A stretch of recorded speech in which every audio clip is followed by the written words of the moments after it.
Yo. Else they call me the V. Yo, she and I fucked my ex. Got unsexy, red in the V. No, she'll get in her feelings if I put on some R&B. If I put on that Gen I was broke thinking about Heathrow. When I take a flight, don't post. Got 444 on her, plus 44 on the contact. So many parties missed. Now I can sip my cognac. Can't talk on me. I don't make more than you and I still try to top that. I find it hard to maneuver. I'm on the M-way chasing dough. Well, it's official. We are here. We are in Le Mans at the Circuit de la Sarthe. Hopefully I pronounced it right. I'm not speaking any French. Je ne parle pas français. We were sleeping at the BMW glamping here, which is right next to the track, which is amazing because you can literally walk over there or you take the shuttle. I can't wait to get on track. We've been there yesterday at the hospitality shortly. Today's the day the race starts, so I'm super excited. And I even got a great lineup of M3s out here. Literally every generation. The E92 marking my favorite, not gonna lie. Super nice, but now let's wait for the others, take a shuttle bus and go have breakfast.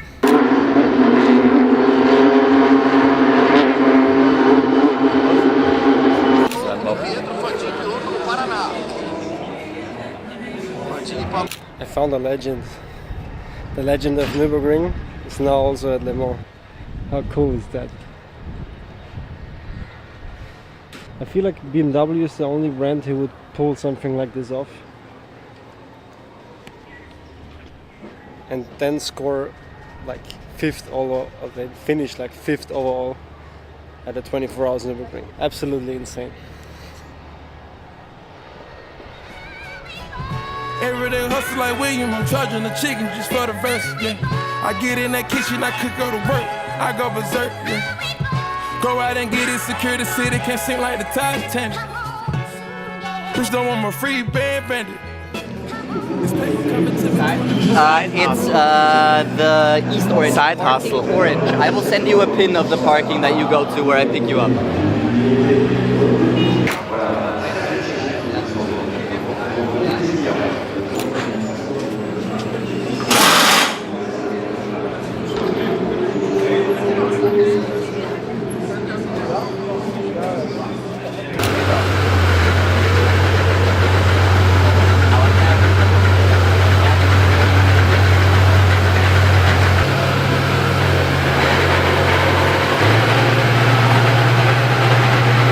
Schon geil. So geil. Unfassbar. That man is trying for life to take a good picture of her.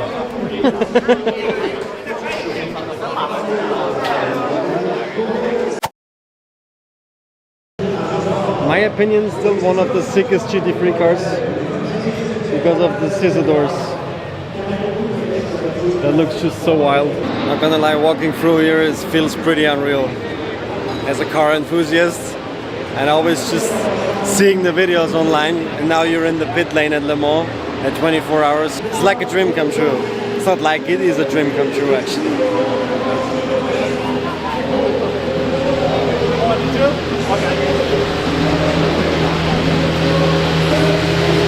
Insane.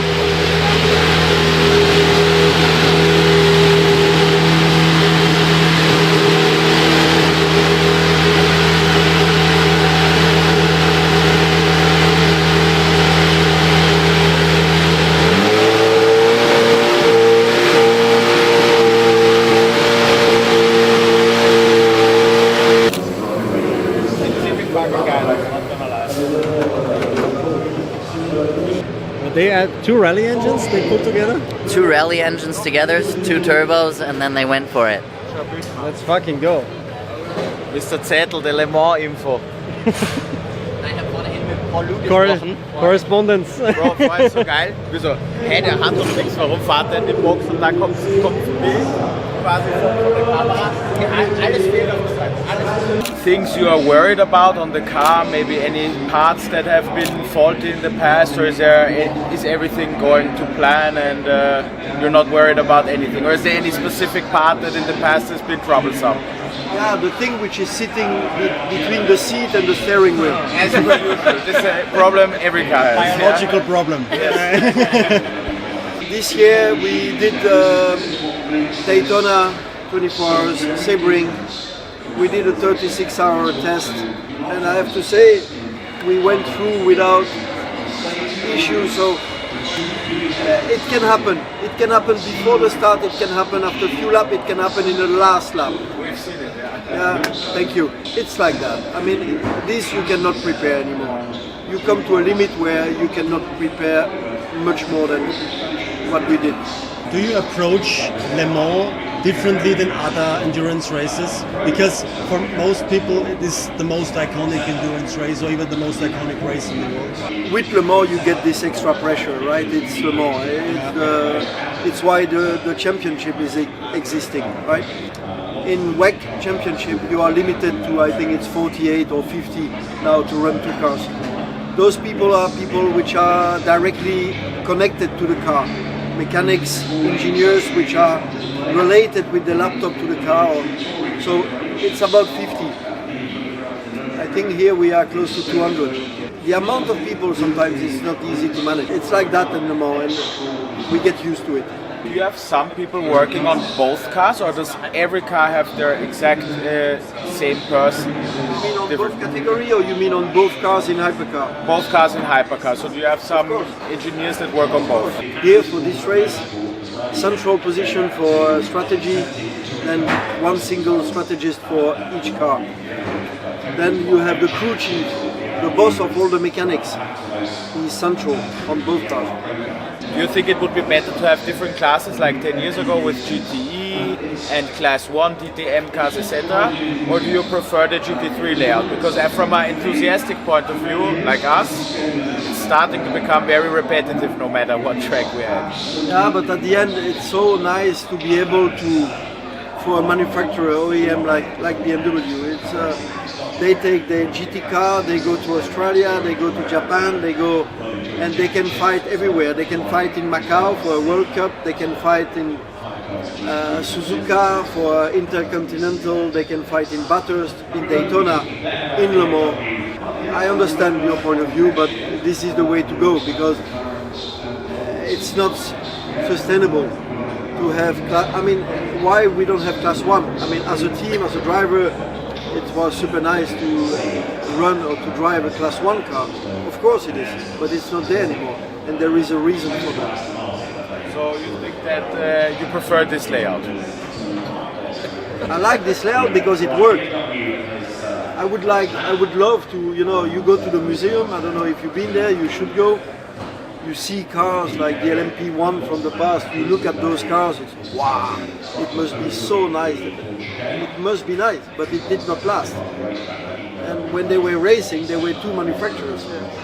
So at the end, what is important is to make it work. It's not the driver point of view or the team point of view. It's, are we here? Yes, we are here. How many are we? Full. And this is the important thing. The rest is cosmetic.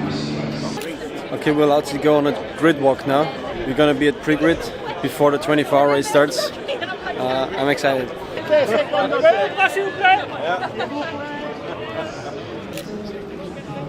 Nico, nice handbag.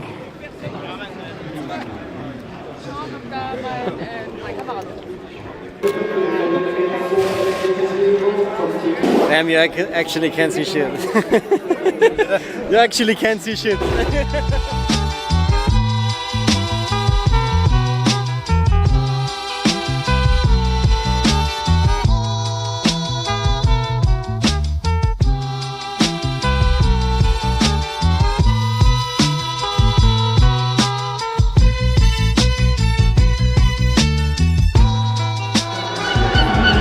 I tell you, that's a wild feeling going through that lane. That's our team for the weekend. M4 GT3 from WRT. Crazy livery.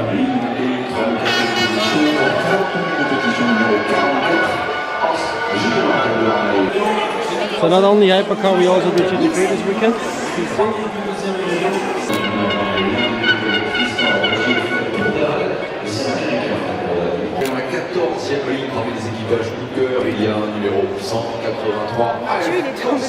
François Perrault, Mathieu Vexilière, Ben Migos, Mathieu Vexilière, I've got That's a sick liver.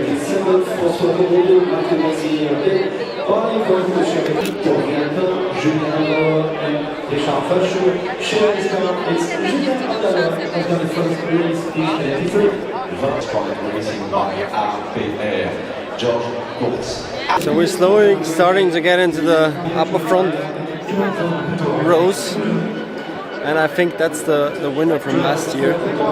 That's the 499P Ferrari. There's so many people here, you can't really see anything, to be honest. But we're gonna make it work. We're gonna make it work.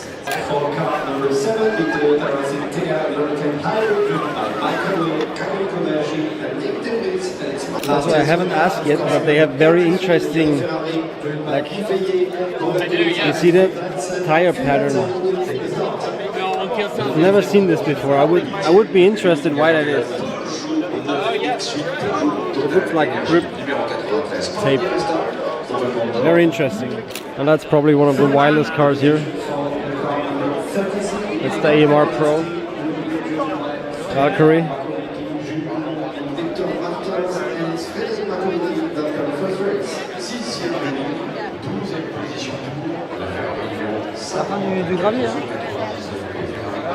This sounds insane, I can tell you. Hopefully we will have the chance to get a sound note from this today during the race.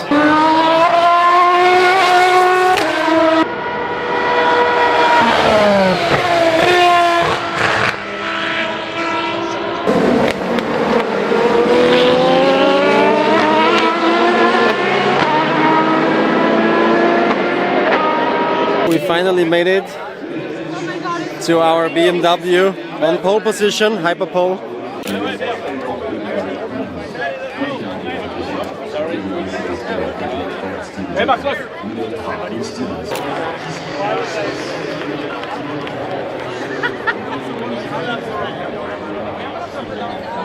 Maybe I'm biased because BMW gave me the chance to be here and experience this, but I think they got one of the coolest liveries on their hypercars as well.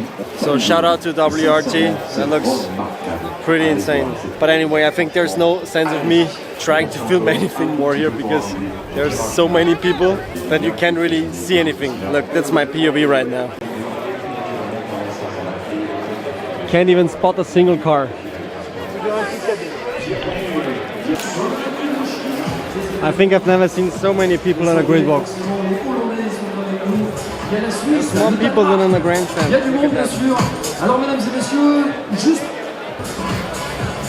Holy fuck. By the way, that's the other car.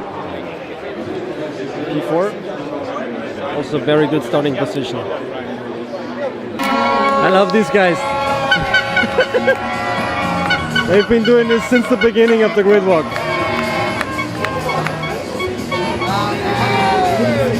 Okay, that was a nice experience. I'm a little late already. I have to head back to the BMW clubhouse. We have a round table now with head of design, so that's gonna be super interesting. I don't want to miss that.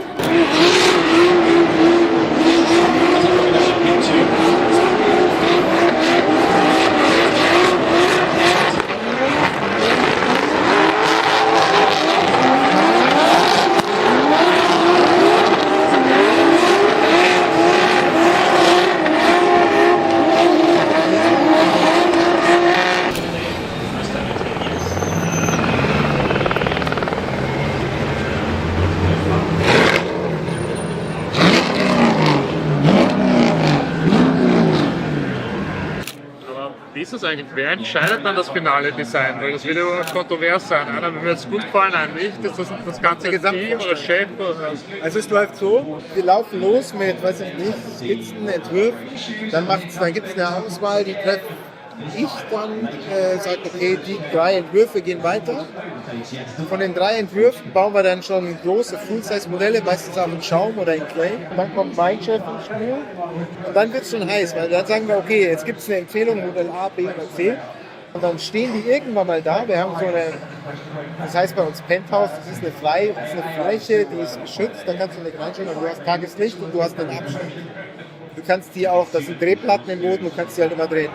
Manchmal ist es so, die kommen dann am Freitag, treffen wir uns noch, sagen, wir glauben, es wird weh. Dann kommen die am Montag rein, dann stehen wir da so, fuck. Ist krass. Dann machen wir eine Runde mit meinem Chef. Wenn wir uns einig sind, gehen wir genau mit der Empfehlung in den Vorstand. Entscheidung trifft der Gesamtvorstand. Ich kann mich nicht erinnern, in meiner Zeit, dass der jemals was anderes entschieden hätte, als wir empfohlen haben. Das heißt nicht, dass es nicht kontrovers diskutiert wird. Es wird manchmal sehr kontrovers und sehr heiß diskutiert. Das ist aber auch wichtig. Was wir aber dann den nächsten Schritt machen, wir gehen in sogenannte Design Clinics. Das sind meistens Kunden zwischen 150 und 400 Leute, die sehen das vorher schon. Und das sind BMW-Kunden, das ist eine ganz bestimmte Auswahl, potenzielle Kunden und so weiter und so fort. Und da kriegst du halt knallhartes Feedback. Warum machen wir das? Die Gefahr ist, dass du manchmal den Wald vor lauter Bäumen nicht siehst. Das ist einfach ein ganz guter Spiegel. Ein Beispiel, die Niere von dem M4, von dem Modell. Könnt ihr euch erinnern, als die große Niere kam? Da ging es ja echt ab. Ja? Wir haben das schon gewusst, weil es war in der Designklinik genauso. Es war genauso. 60% haben gesagt, saugeil. 40% haben gesagt, seid ihr noch ganz sauber.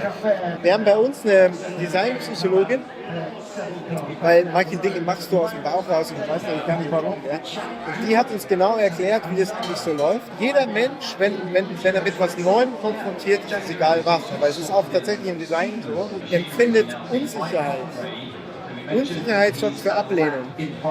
Ganz natürliche Reaktion. Und dann hat sie gesagt, ihr müsst schauen, dass die Leute das 5-mal mindestens sehen. Und wenn du siehst, in den 4 bis 5 Mal verändert sich das von den gleichen Leuten und es verändert sich zum Positiven, dann weißt du, dass es richtig ist. Wenn es sich nicht einstellt, weißt du auch, dass es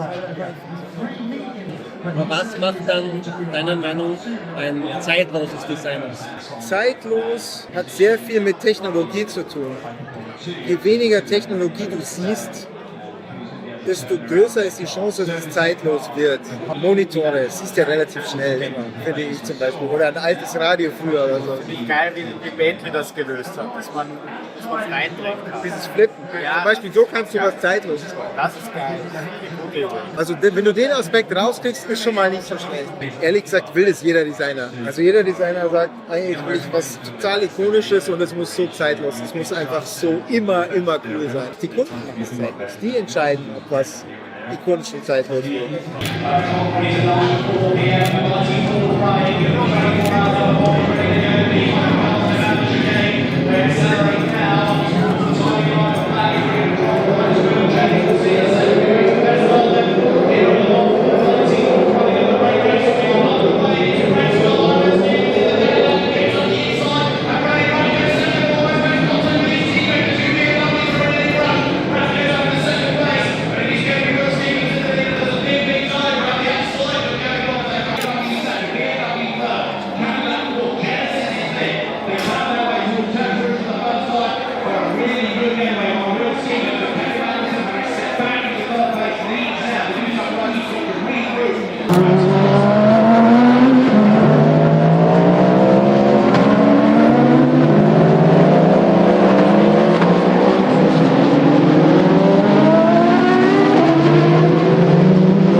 So apparently this is the Neue Klasse design that was released yesterday. And I know it's gonna be controversial. And at first, to be honest, if you look at it for the first time, it was okay. But the more you see it, and I think you also have to see it in real life. And maybe this is biased because I like BMW as a general. This is gonna be the fully electric M3, right? I think if you compare it to the cars that other manufacturers have released in the last few weeks, this is actually pretty cool. Would I buy a fully electric M3? I'm not sure, but there will be a combustion version of it still. So there's gonna be the choice between a combustion engine car and a fully electric drivetrain. If you look at it from the inside as well, this looks actually pretty insane. I'm not sure if you can see that, but you also have a display up in front here, which is I think a pretty nice feature. This is still a concept, I understand that. I'm not sure if the seats and everything will be exactly like this, but usually with BMW it comes pretty close.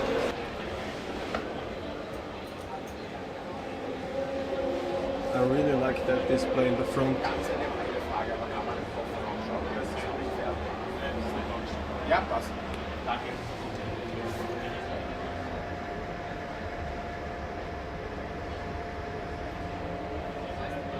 Pretty sure that's gonna not be in the street car, but what I'm actually not sure about is why electric vehicles usually have such a short rear end. Like, you know, the distance from here to here, it always looks rather short compared to non-electric vehicles. I think the front end looks actually insane, and I've seen it driving as well. It looks pretty wild. I will put in a clip that I did yesterday where you can see it directly from the rear. It's better than I expected, to be honest. Pretty sick feature. I think that's pretty much the same as on the M5 CS. Is that you have bucket seats in the rear, which is pretty cool. I'm very proud that BMW gave us the chance to look at the car. The mirrors, I think, are pretty insane. Are the same as on the hypercar actually. It's with all the new car designs. I can remember the G80 M3 was, everybody hated it when it came out, but now everybody's used to it and everybody actually loves it, or at least they think it's not that bad anymore. And I think designers usually live like 5 years in advance. So.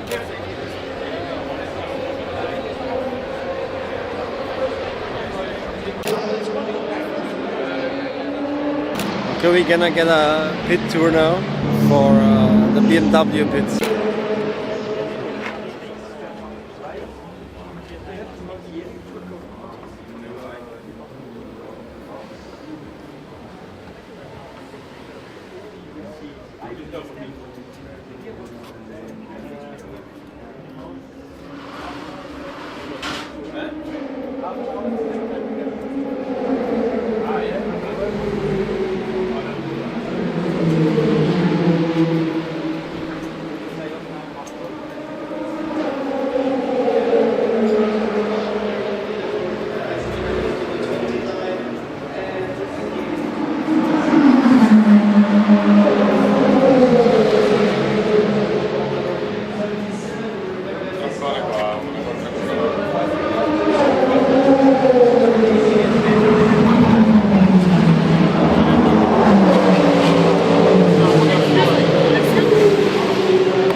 So I saw this on social media before, when I explained it. It's one big picture actually, but it's made out of a lot of small pictures. That's pretty cool.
Behind the BMW, but leaving the pit before, and they did not change the tire. On the contrary to the BMW number 20, which changed the driver, but also changed the full tire on the car. L'arrêt à l'instant, la voiture du Team Forestier Racing by Panis, numéro 21.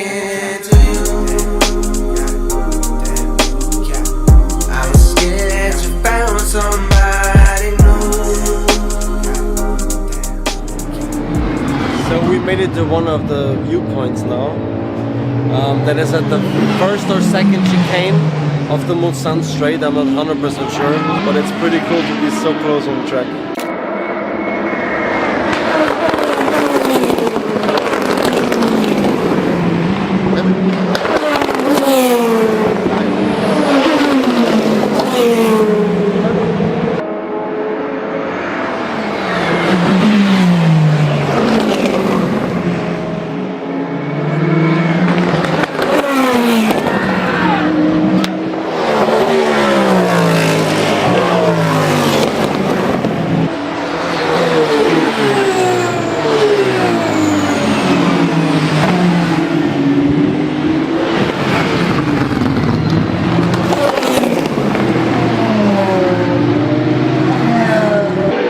This is insane fast.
5:28.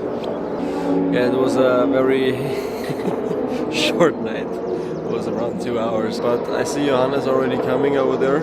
We're gonna watch the sunrise now from Czech, hopefully from Porsche Curve. Let's see if we get there.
Design muss das dann alles komplett anders sein als alles, was es bisher gab.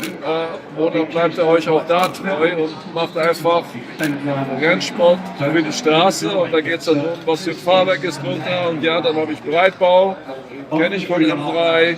Ja, ich habe eine durchströmte Haube, aber die kenne ich auch aus dem Motorsport. Die war natürlich deutlich einfacher jetzt bei einem elektrischen Auto darstellbar, so wie es da am Konzept ist, weil ich natürlich die Kühler jetzt durchströmen kann. Da ist kein rein Sechszylinder, sondern eine E-Maschine, die liegt weiter unten. Und auch hinten, ich kann jetzt einen durchströmten Diffusor darstellen, was vorher nicht ging, weil ich 4 Endrohre hatte.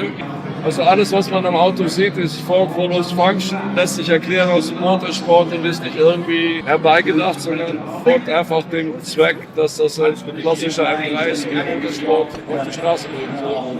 Wird vermutlich auch ein Verbrenner nach wie vor kommen. Kommt der dann erstmalig als Hybrid oder bleibt das ein reiner Verbrenner? Wir werden kein Plug-in-Hybrid machen, weil wir entschieden haben, beim M3 gehen wir auf die Extrempositionen, weil mit der neuen Klasse an sich können wir extrem cooles Elektroauto darstellen. Beide Welten haben was für sich und ich kann das nachvollziehen, dass man ein bisschen kritisch ist, weil wir kommen aus der Verbrennerwelt und waren da immer Benchmark 6 Zylinder, 8 Zylinder. Und jetzt machen wir das erste Mal Elektrifizierung und wir reden halt alle Theorien noch, weil das Auto steht nicht da, ihr könnt es nicht fahren. Natürlich bleibt man da skeptisch, aber ich bin mir relativ sicher, wenn ihr damit gefahren seid, das ist alles cool. Also jeder, der da aussteigt, ist jeder.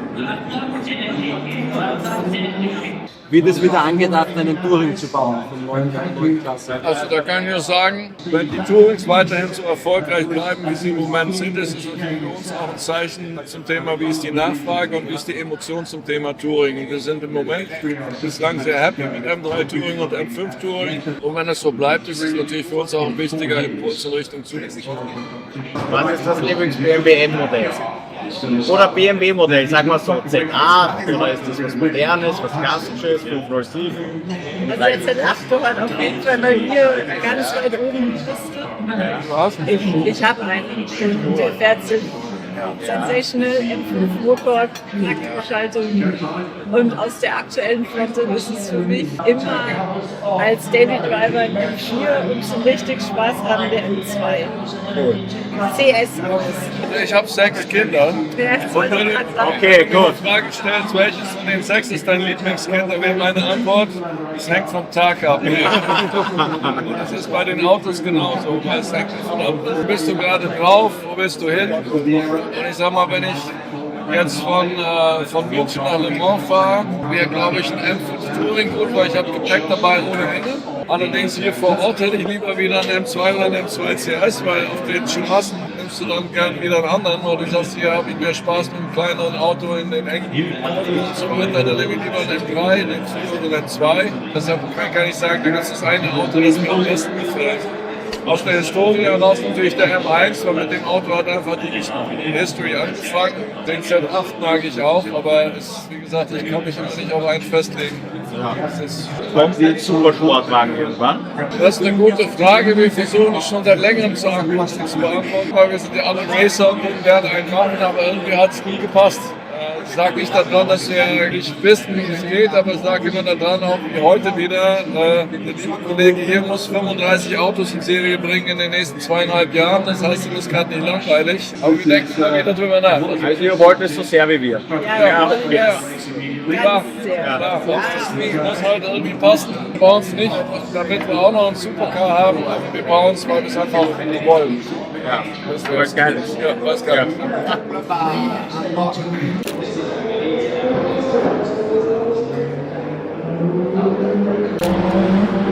We made it back to the viewpoint of yesterday night. I wanted to take another tour, but they wouldn't let me because I already had one. But there was one space left, so I squeezed in.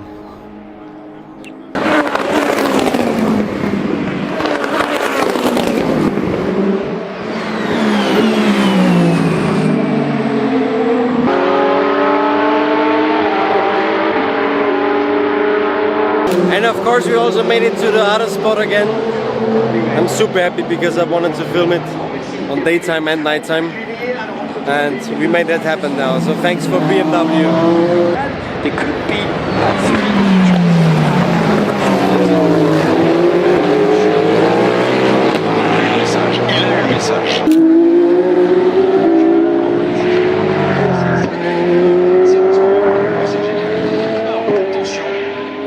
l'incidence de l'arrêt des voitures que sont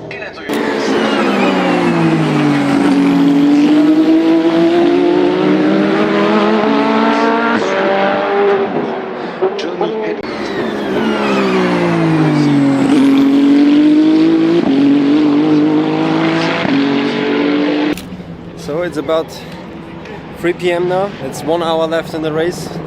I haven't slept anymore. I tried to, but there was one appointment that came in between. So there was no time for me to sleep, as you can maybe see in my eyes.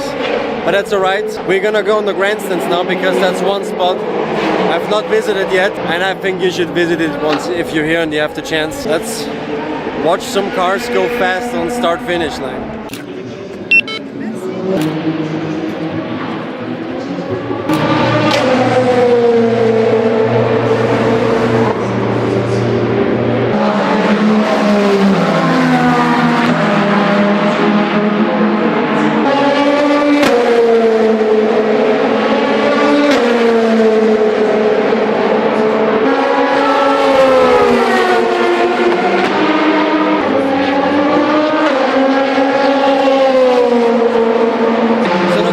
Are pretty full.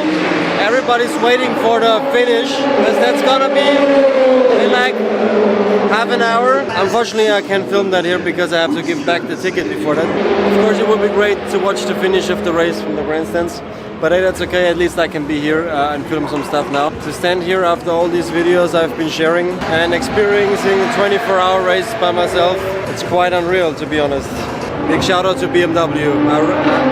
I really love you for that. So we're currently on P2 with the BMW. One had to retire, unfortunately, but the other one is still at P2. So there's still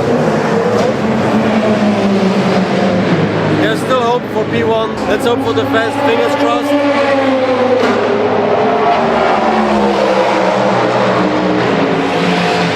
Would be insane to experience P1 with the team. I'm here. That would be amazing on my first time at Le Mans. Of course, it's not mandatory, but it would truly add to the story. Nevertheless, the car did great so far, so I think this team is still happy. Even if it's P2 or P3, I'm gonna go back into the BMW clubhouse now. I think that it's also gonna be a pretty cool experience, sharing the finish with all these guys from BMWs. Grandstands were worth it though. $50,000 back in at the shows, nigga. 100. Pull up in that ball head, amber